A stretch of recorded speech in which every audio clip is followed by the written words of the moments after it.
అమ్మా భవానీ లోకాల నేలే ఓంకార రూపమమ్మా, తల్లి నీ మహిమల్ని చూపవమ్మా.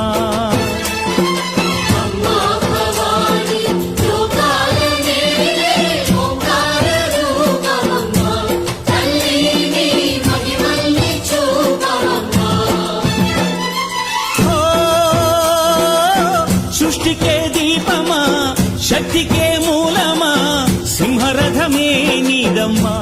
అమ్మ దుర్గమ్మ భక్తులను దీవించుమా.